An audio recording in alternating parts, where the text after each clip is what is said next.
Let's talk about something that has the MMA community in a guillotine, MMA Math.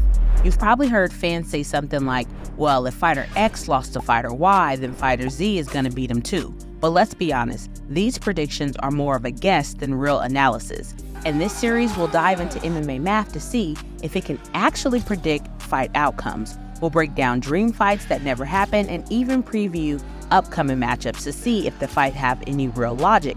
Now, I will say we did make a video for UFC 308, Max Holloway versus Ilia Topuria, and we're currently down 0-1. It predicted Max Holloway, but when I went back and watched the video, I actually seen that I didn't calculate the points correctly, so that's my fault. But either way, we are 0-1, and it is what it is, right? So what better way to kick things off than with the legendary what-if fight between Khabib and Tony?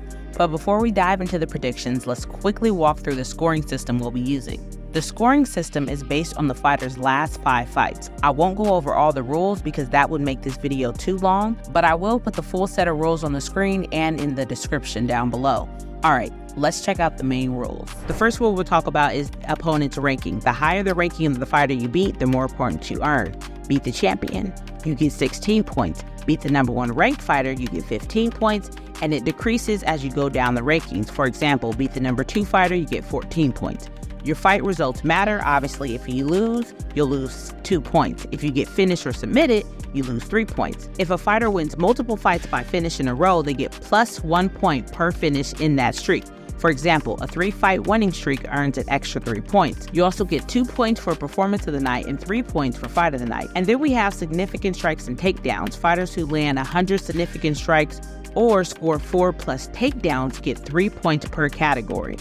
After that, we have opponent's winning streak. So if an opponent beats an opponent who's on a win streak, they get 5 points for taking them down. Another rule is for base styles, right? So a wrestler gets 5 points, 4 points for kickboxing, 3 points for jiu-jitsu, and 2 points for boxing. So now that we have the scoring system figured out, let's put Tony Ferguson versus Khabib Nurmagomedov against each other and find out who would have won had they fought at UFC 249.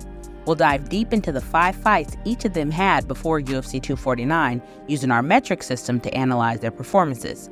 Let's get started. We'll start with Tony Ferguson's fight against Donald Cerrone, where he won by TKO in the second round. Since Cowboy was ranked 4th at the time, Ferguson earns 12 points for the win. Now add 2 more points for Dr. Stoppage, 4 points for dominating the fight and winning every round, 5 points for beating Cowboy on a 3-fight winning streak, 3 points for the fight of the night, and 2 points for performance of the night, 5 points for his wrestling base, and 3 points for putting up over 100 significant strikes. Altogether, Tony gets a total of 36 points for beating Cowboy Cerrone. In his previous fight, Tony had beaten Anthony Pettis, also by second round TKO. So let's see how many points he accumulated for that. Since Pettis was ranked 8th at the time, Tony gets 8 points for the win. He adds 5 points for winning by TKO due to corner stoppage. There was no point for Pettis being on a winning streak, but Ferguson does receive 3 points for fight of the night bonus. He also crossed the 100 significant strike mark, so 3 more points to that total. With no penalties for age, Ferguson's total is 19 points for defeating Pettis, which brings his score to 55 points. With 2 fights in the bag, let's see how Ferguson fares against Kevin Lee, who was ranked 7th at the time of their fight. So Tony earns 9 points for the win. He adds 5 points for finishing the fight via submission, and since this was his 3rd consecutive finish, it earns him an additional point for the finishing streak. Kevin Lee was on a 5-fight winning streak, so Ferguson gets 5 points for defeating a strong opponent. He also received 2 points for the performance of the night bonus. With no penalties for age and 68 significant strikes landed, which also doesn't add to the bonus, Ferguson earns 22 points for defeating Kevin Lee. So, in total, 77 points in 3 fights. Let's take a look at the Rafael dos Anjos fight. Since RDA was ranked 2nd at the time, Tony earns 14 points for the victory. However, we'll have to take away 3 points since dos Anjos was on a 2-fight losing streak. Tony is a badass though, so he bounces back with 3 points for winning fight of the night. El Kukui also gets 3 points for landing 199 significant strikes. Tony earned 17 points for his win over RDA and 94 points in 4 fights. 94 points is a great total. Let's look at his fight with Lando Venata next. Since Venata was unranked, Ferguson earns 0 points for the opponent's ranking. However, he secures 5 points for winning by submission with a Darce choke. Additionally, because Venata was undefeated at the time, Fergurson gains 5 points. He also picks up 3 points for the Fight of the Night bonus. Tony earns 13 points for his victory over Venata, and that brings his total points to 107 points in 5 fights. Alright, can Khabib Nurmagomedov beat that and keep his undefeated record intact, or will he succumb to MMA Math? Let's start with Khabib's second UFC lightweight title defense against interim champion Dustin Poirier at UFC 242. Since Poirier was ranked number 1, Khabib earns 15 points for the opponent's ranking.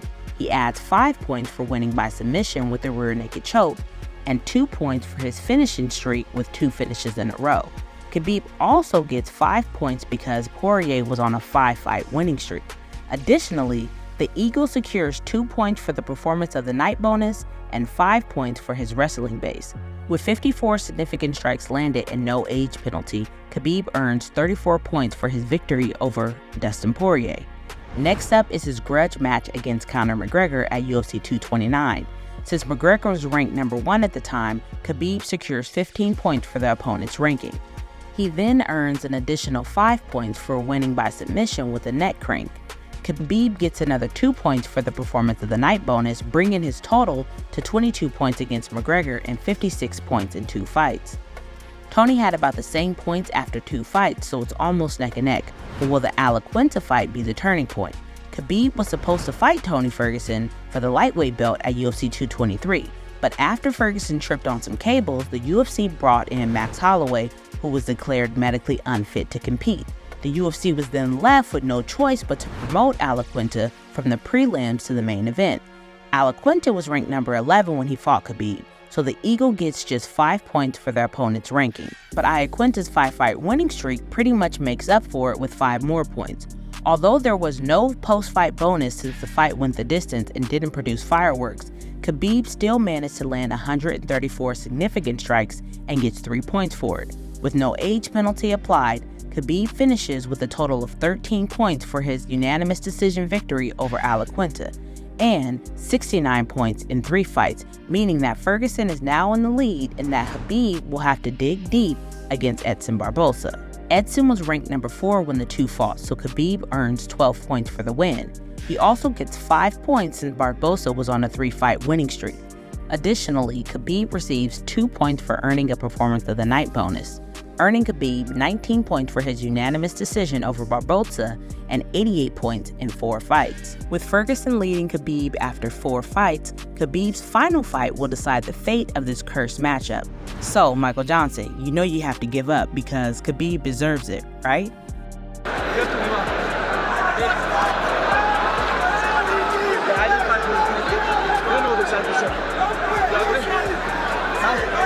Johnson was ranked number 6, which earns him 10 points for the win, and Khabib also gets 5 points for winning by Kimura submission. Since Johnson was on a 1-fight losing streak, Khabib gets 0 points here. Also, there are no fight bonuses or significant strikes over 100, so no points there. This brings Khabib's total for the fight to 15 points for his submission victory over Johnson, and his grand total after 5 fights is 103 points, which means Tony Ferguson would have won the fight as well as the lightweight title at UFC 249 in a closely contested battle. That's right, it's Tony time. Blaze and shades, baby. Now, I know a lot of you will say MMA math doesn't always add up. Sure, Khabib might have overwhelmed Ferguson in a potential fight, but we don't know that for sure, do we? The credibility of MMA math is certainly up for discussion, which is why we want to test this theory by predicting more future fights using the same metrics used in this video. Who knows, you might just find yourself with killer bets down the road. So, to stay updated on all things MMA math and our prediction system, make sure to subscribe to the channel and turn on those notifications. Thanks for tuning in, and we can't wait to see you on the next one.